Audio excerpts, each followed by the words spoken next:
సాధారణంగా మన దేశంలో జాతీయ సెలవు దినాలు, పండుగ వేళ, ఎన్నికల పోలింగ్, ఎలక్షన్ రిజల్ట్ వేళ మద్యం దుకాణాలు బంద్ చేస్తారు. మద్యం మత్తులో గొడవలు చేస్తారనే ఉద్దేశంతో ప్రభుత్వాలు ముందుగానే డ్రై డేగా డిక్లేర్ చేస్తారు. ఈ క్రమంలో తాజాగా ఈ ఏడాది జనవరి 22వ తేదీన మద్యం దుకాణాలు, బార్లు మూసివేయనున్నట్లు ప్రభుత్వం ప్రకటించింది. అయితే తెలుగు రాష్ట్రాల్లో కాదు, ఛత్తీస్గఢ్ రాష్ట్రంలో జనవరి 22న రాష్ట్ర వ్యాప్తంగా ఉన్న మద్యం దుకాణాలు, బార్లు మూసివేయాలని ఛత్తీస్గఢ్ ముఖ్యమంత్రి విష్ణుదేవ్ సాయి ప్రకటించారు. ఎందుకు అంటే జనవరి 22వ తేదీన అయోధ్యలో భవ్యరామ మందిరంలో రాముడి విగ్రహాన్ని ప్రతిష్ఠించనున్న సంగతి తెలిసిందే. ఈ కార్యక్రమానికి సమయం దగ్గర పడుతూ ఉండటంతో ప్రభుత్వం శరవేగంగా ఇందుకు సంబంధించిన ఏర్పాట్లు చేస్తుంది.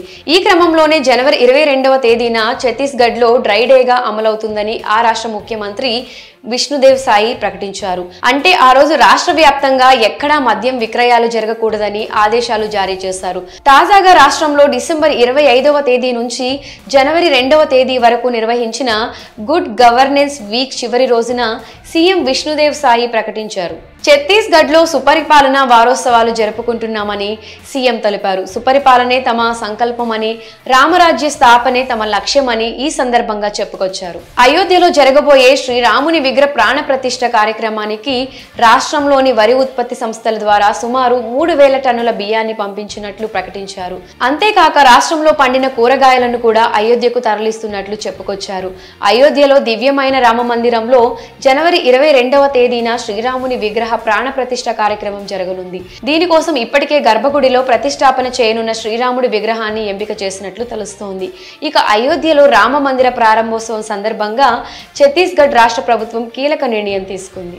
ఆ రోజు డ్రై డేగా ప్రకటించాలని సీఎం విష్ణుదేవ్ సాయి కీలక ఆదేశాలు జారీ చేశారు.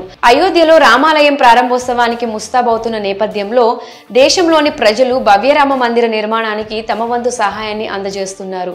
అయోధ్య ప్రారంభోత్సవానికి వచ్చే భక్తులకు అన్నదానం చేసేందుకు దేశం నలుమూలల నుంచి పెద్ద ఎత్తున నిత్యావసర సరుకులను అయోధ్యకు పంపిస్తున్నారు. ఇక రాముని తల్లి కౌసల్య సొంత ఊరిగా భావించే ఛత్తీస్గఢ్ లోని రాయ్పూర్ నుంచి భారీగా బియ్యం ట్రక్కులు అయోధ్యకు బయలుదేరాయి. శ్రీరామ జన్మభూమి తీర్థక్షేత్ర ట్రస్ట్ నిర్వాహకులు ఈ విషయాన్ని వెల్లడించారు. మరి జనవరి 22న మద్యం దుకాణాలు, బార్లు మూసివేయాలని ఛత్తీస్గఢ్ ప్రభుత్వం ఆదేశాలు జారీ చేయడంపై మీ అభిప్రాయాన్ని కమెంట్ సెక్షన్ లో కమెంట్ చేయండి.